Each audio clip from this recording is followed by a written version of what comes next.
The storm was bad enough. Then the radar lit up, a cargo ship running dark, accelerating northeast. Minutes later, a Venezuelan patrol vessel appeared on its hip. Boarding plans changed. Fast. We'll take you on that deck with the 8-person team, helmets, armor, flotation, M4s, then step into the rooms where 6 detainees talked and the evidence piled up, 182 bales, field-tested cocaine, overloaded holds. The real twist comes after the tow to San Juan, when 18 months of satellite passes and financial transfers turn this bust into a map of state-enabled trafficking. Before we move on, please take a moment to subscribe to the channel and like the video. The cargo ship ran dark through squalls, throttle rising as seas stacked, no AIS, no lights. The radar return thickened and shifted northeast, right along a corridor smugglers favor when they want to disappear in rain and sea clutter. Then a second return slid in at the same speed, same heading. Through a break in the rain, optics caught hull numbers and a deck gun. A Venezuelan patrol vessel had taken station abeam of the dark freighter, close enough to read spray off its bow. That turned a quiet hail into a risk calculus. On the cutter's bridge, they marked bearing lines and range rings, calling out speed changes as gusts hit. The helm held 24 knots to close, riding the backs of swells to keep sensors steady. Standard playbook: hail on VHF, state authority, request identity and intention.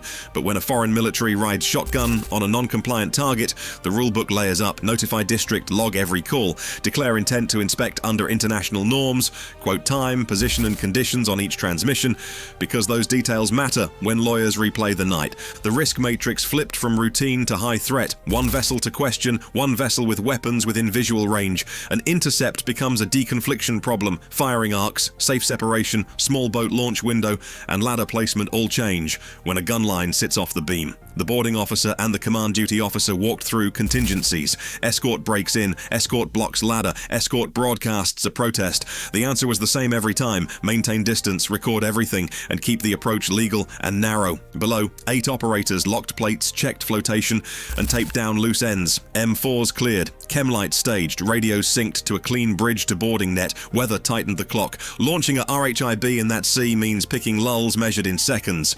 Between squalls, a green deck call would push the team down the ramp, miss the window, and the next one might be minutes away or not come at all. They rehearsed ladder drills on the non-skid, counting steps and handholds, because cold hands forget under spray. Comms discipline held the whole thing together. One voice on the bridge to outside traffic, one voice to the RHIB. Laser range checks back to the freighter's rail, then to the escort's bridge wing, so there's a record of who is where and when. With an armed patrol ship that close, the boarding ladder can't hang in the escort's sight line. The approach vector shifted aft and low, using the freighter's lee to mask the RHIB, without spiking risk to the team. This setup wasn't new in a broad sense. Past interdictions in the region have seen foreign patrol craft shadow suspect hulls on dark runs. Each time the indicators stack the same way: no AIS, lights off, speed changes that match gaps in patrol patterns, and the probability of smuggling climbs. Escorts can be explained as routine sovereignty patrols, but proximity during AIS dark transits turns coincidence into a pattern worth writing down. The Venezuelan vessel edged in to roughly 150 yards. The cutter kept formation tight enough to hold custody, but loose enough to avoid a scrape. One wrong turn, and the target would vanish in rain bands. One aggressive move, and you invite an incident. The boarding team went anyway. RHIB launched in a trough, hooked to the freighter's side, ladder up and boots over the rail. Minutes later, holds open to rows of wrapped bales. Field tests turned positive. They counted 182, over 4 tons. 4 on deck went into restraints. 2 more names went on a list for follow-up.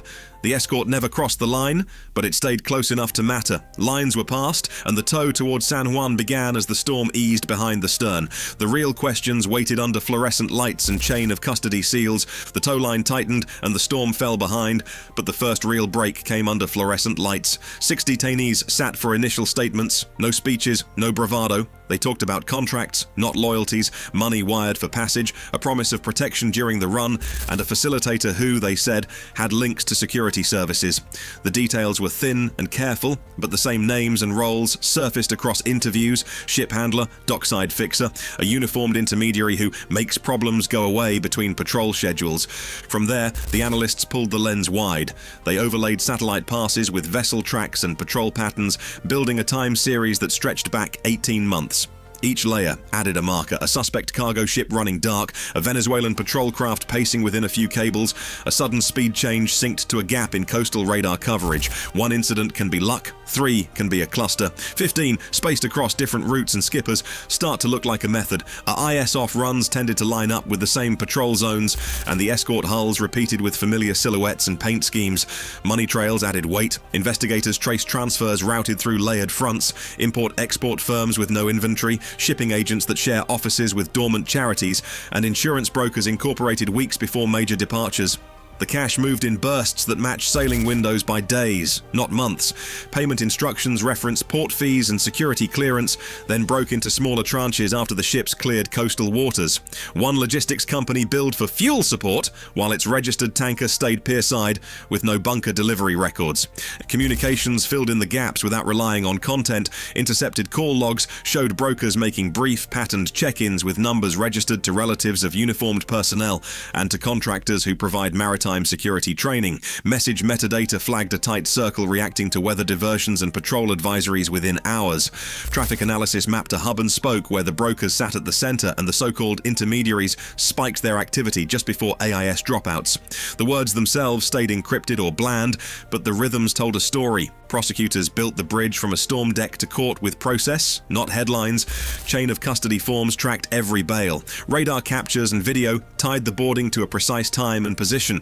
Radio logs documented Hale's responses and the escort's proximity. They avoided claims they couldn't carry into an indictment and instead stacked corroboration, movement patterns, money timings, device associations, and the defendant's own statements about paying for safe passage. The case didn't need to prove a policy, only that specific actors benefited from protection they were not supposed to provide. In the end, investigators assessed that the interdiction collided with a network nesting inside parts of a foreign security apparatus. The motive was straightforward: protection for profit in a stressed state ecosystem where official pay lags and side money buys influence. That explains why a warship would ride near a smuggler, not as policy written on letterhead, but as a transactional accommodation enforced by those with boats, radios, and authority to wave traffic through. With 4 tons already in custody and a pattern documented, the next phase moves off the water. Warrants, designations, and targeted pressure begin to close the financial valves, even as new sailing windows open. The escort hulls will be watched more closely now, and the brokers know the timing problem cuts both ways. The boarding looked like the win, but the leverage came from the long grind. 18 months of tracks, money timings, and device links that showed protection wasn't random. That's where the case gained teeth. Yet you can press leaders for sunlight, ask for patrol logs, interagency sharing, and joint task forces that tie maritime boards to financial and telecom hits. Push for sanctions that target facilitators, not populations. Smart enforcement beats chest thumping. If escorts shift from rare to routine, counter-narcotics stops chasing criminals and starts deterring states. That raises the stakes on every hail and every ladder. The next run may meet more than a boarding team.